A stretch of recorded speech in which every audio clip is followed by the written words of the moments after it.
पुणे हादरलंय, माणुसकी सुन्न झालीये। ज्या घरात समाजाला दिशा देणारी सरपंच सासू आहे आणि पिढी घडवणारे शिक्षक सासरे आहेत, त्याच घरात एका उच्च शिक्षित इंजिनियर विवाहितेचा छळापोटी करून अंत झालाय। लग्नात 50 तोळं सोनं दिलं, 35 लाखांची रोकड दिली, पण पैशांची हाव आणि वंशाच्या दिव्याचा हट्ट एका हसत्या खेळत्या दीप्तीचा जीव घेऊन गेला। ती ओरडत होती, ती रडत होती, पण सासरच्या पाषाण हृदयी मंडळींना पाझर फुटला नाही। काय आहे नेमकं प्रकरण, जाणून घेऊया या व्हिडिओ मधून। नमस्कार, मी प्राची शिरकर, आपण पाहत आहात प्रहार न्यूज लाईव्ह। 2019 मध्ये दीप्तीचं लग्न सोरता पवाडीच्या रोहन चौधरीशी झालं। माहेरच्यांनी मुलीचा संसार सुखाचा व्हावा म्हणून काहीही कमी ठेवलं नाही, पण लग्नानंतर काही दिवसातच पांढरपेशी सासरचा खरा चेहरा समोर आला। तू दिसायला सुंदर नाहीस, तुला घरातलं काम येत नाही, असं म्हणून हिणवायला सुरुवात झाली। इतकंच नाही तर तिच्या चारित्र्यावर संशय घेऊन तिचं मानसिक खच्चीकरण केलं गेलं। हुंड्यासाठी तगादा सुरूच होता। गाडी घेण्यासाठी 25 लाख आणि रोख 10 लाख देऊनही हा छळ थांबला नाही।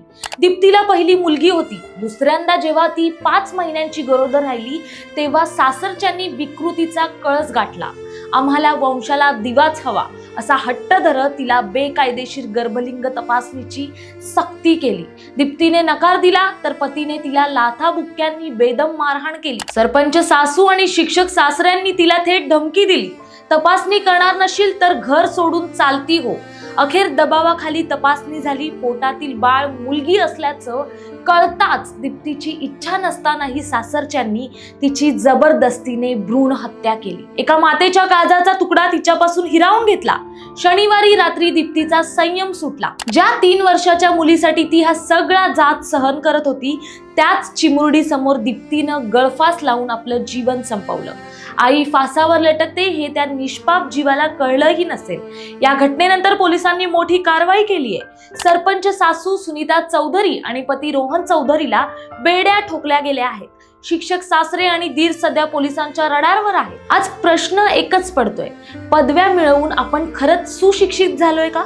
सरपंच पद आणि शिक्षक पेशा असतानाही वंशाच्या दिव्याचा हट्ट सुटत नसेल तर प्रगती झाली कुठे? दीप्ती तर गेली, पण मागे सोडून गेली आहे त्या चिमुरडीचं कधीही न थांबणारे अश्रू। तुम्हाला काय वाटतं? अशा नराधम सासरच्यांना काय शिक्षा व्हायला हवी हे आम्हाला कमेंट्स मध्ये नक्की कळवा। धन्यवाद।